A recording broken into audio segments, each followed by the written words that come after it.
Hello everyone, it's Captain Sensible here. Now, I'm just going to do a quick introduction before Mr. Smelly does his little video. Now, the fragrance I'm going to be talking about today is this one, Terre d'Hermes by Dolce & Gabbana. This was released in 1953 and the perfumer was David Icke. I quite like this fragrance. It's actually quite a citrusy, woody fragrance, which is really nice. Imagine you're sort of walking through a wood one day and there's a lot of leaves around and you can maybe smell a bit of a bonfire smoke and you're eating an orange. If you think of that, well, it doesn't really smell anything like that. Anyway, my wife does enjoy this one, although at the moment, unfortunately, she's not really speaking to me. She just came into the bed the other night and she'd just been cleaning her teeth, you see.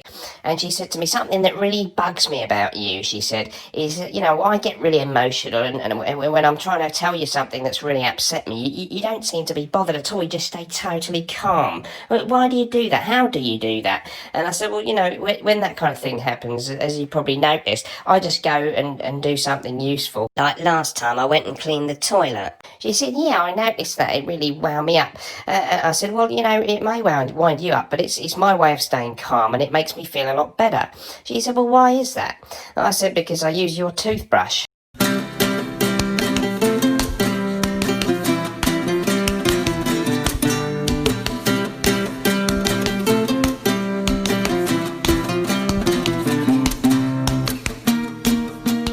Hello guys, welcome back to the channel. So today we're going to have a look at my current top 5 hidden gem fragrances. 5 absolutely cracking scents that you may well not have heard of. You can sample all of these fragrances over at Fragrance Samples UK. They're the sponsors of this video. You can find them linked in the description. If you're in the UK or 13 other EU countries that are in the description, then you can order there, and they have a fantastic range, I think, of over 700 designer and niche fragrances. A lot of the main ones that you'd expect, and a lot of these hidden gems and ones from smaller niche houses, that kind of stuff, people that you don't get a chance to try very easily in your local shopping mall, etc. Okay, so let's get stuck into the list. Here we go.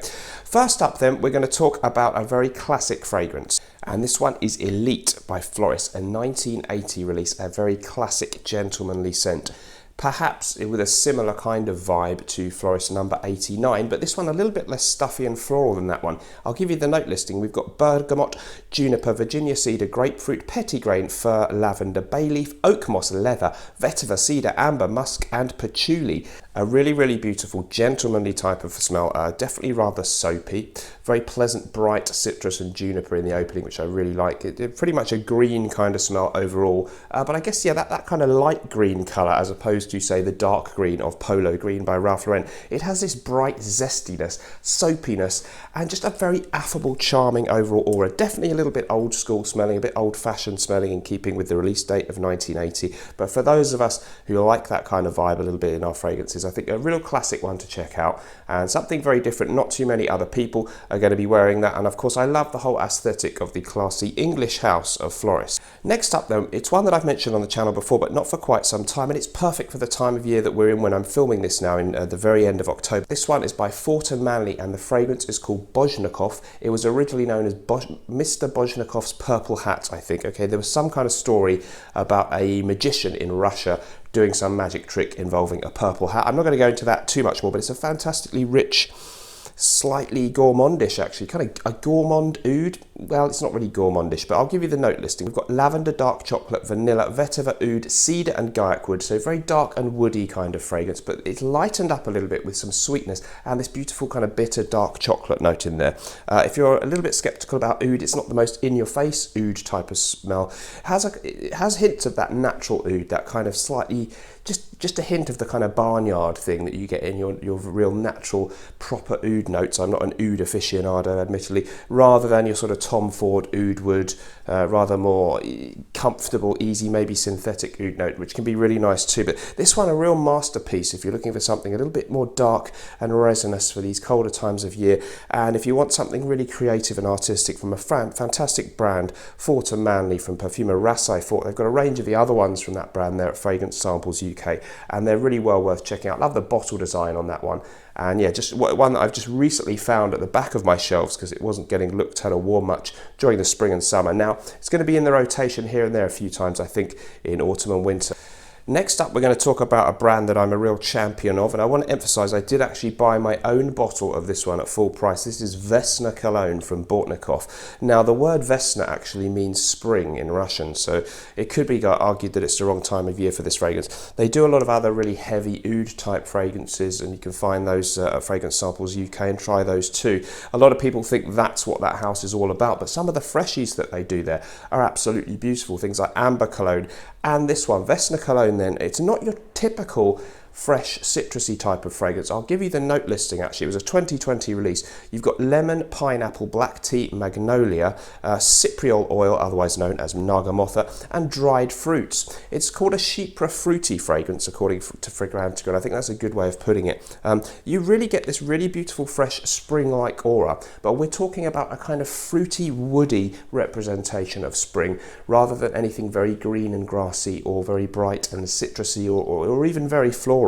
I think what it represents here is maybe the idea of a Russian spring where you've got maybe a lot of woods and bracken and dark berries and those kind of things. I pick up on a really nice kind of blackcurrant note, which I guess is part of the dried fruits thing that they give in the listing, and it actually reminds me a little bit of Enchanted Forest by the brand Vagabond Prince, a famous blackcurrant or cassis-centric fragrance. So if you like the idea of woods and blackcurrant or cassis type of note, and a hint of some florals there with the magnolia, but very, very hard to define and unique and beautiful, crisp and natural smelling fragrance. Great longevity on this one, and a really, really great house, Bojnikov. I'm the kind of guy who gravitates towards some of these that they do, Vesna Cologne, but some of their heavier oud fragrances are pretty stunning too. Check them out. Okay, here's another fragrance that I seem to be the only person who's excited by, but it really is a classic, brilliant release from way back now in 2006, and this is called Je suis un homme from the house of État Libre d'Orange. Of course, famous for the, what's the fragrance? You know the fragrance. Secretions Magnifique is the famously sort of disgusting one that smells of blood and semen and things. This is nothing like that. It's actually themed after Napoleon Bonaparte. Now remember, it was 4 years before Aventus came out, so they got there first with this one. And actually it's more of a kind of fragrance that I feel embodies the idea of Napoleon and the Napoleonic Wars a bit more than Aventus, I think, in terms of the note listing. So with this one, we've actually got bergamot, orange, lemon, myrtle, cinnamon, clove, cognac, leather, patchouli and animal notes or animalic notes. So things here that tie in with Napoleon. The leather is sort of representing his saddle and his boots. He famously liked to wear a lot of cologne apparently, but I think it was kind of 4711 or something that he doused himself in. Of course, the cognac note gives you, I don't know if he was into booze, but it's a French kind of thing, isn't it? Cognac. And this is kind of nice booziness with leather and patchouli. I think it's a really nice leathery fragrance actually.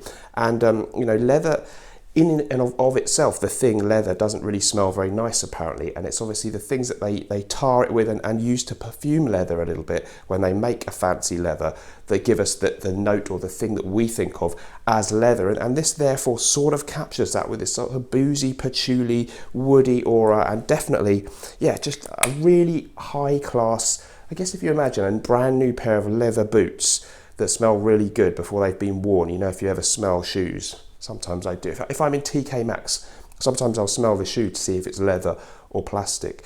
Anyhow, this smells leathery in a really good way. A little bit of citrus freshness there as well, and just classy, complex stuff. And I think a kind of gentlemanly scent, perhaps appropriate for the autumn and winter, more so than maybe Florist Elite, which is a bit more bright and breezy. This is a beautiful, classic fragrance and reasonable performance, not anything amazingly great, but I like them in that department where they're reasonably long-lasting, okay in projection, but not in your face. That's fine for me. You can spray more or less to adjust that. Je suis un homme, État Libre d'Orange. Guys, if you've never smelled this one and you like the kind of fragrances I tend to gravitate towards, you've got to try this. Okay, finally, a really good thing about Fragrance Samples UK is that they do stock Dior fragrances now, and here's the one that is the kind of standout, not talked about one from Dior for me, and that's Best Citrus Ever. If you've watched my channel a lot, both of you, hello, it's a really great, beautiful citrus fragrance that I've mentioned several times. It's one of the few Diors that I have a backup bottle of, and it's actually a clone of Henry Jacques Iroir. I'm not sure, that might be discontinued. It's a ridiculously expensive fragrance that Massam Raza, the main man at Dior, decided was the best citrus scent he'd ever smelt, hence the rather Cute name for this one, Best Citrus Ever. Beautiful citrus notes, and actually let's give you the note listing. You've got neroli and lemon leaf, there's iris in here, lavender, sandalwood, labdanum, vetiver, and that's the note listing. And it kind of reminds me a little bit in the aura of some of my favourite Acqua di Parmas, but it's not like any one of them. A little bit of a hint of maybe things like Dior's Eau Sauvage, Chanel's Pour Monsieur. It's kind of a lovely spicy citrus fragrance, kind of soapy, very clean smelling. I've taken it on holiday to hot countries. It's a brilliant fragrance to wear in the daytime on a shirt or something like that. Just so invigorating. And what you get with Dior fragrances when they do citrus ones is incredible sort of supernatural, not normal longevity for a citrus fragrance. They're very, very strong, long lasting. I won't say beast mode, but it's one of the best performers actually in the list, which is kind of funny as it's a citrus scent. So Best Citrus Ever. Of course, I was sent this free by Dior. I'm very lucky there, but it's really an under the radar gem. And of course, you're not really having a clone of something everyone smelled, because the original fragrance they based it on, virtually unknown in the world. Brilliant, brilliant stuff. Check this one out. I highly recommend it. Okay, that's it. That's it for today's video, guys. Thanks a lot for joining me. Hopefully, I'll see you in the next one. Remember now, whatever you're doing in life, let's project. Bye-bye.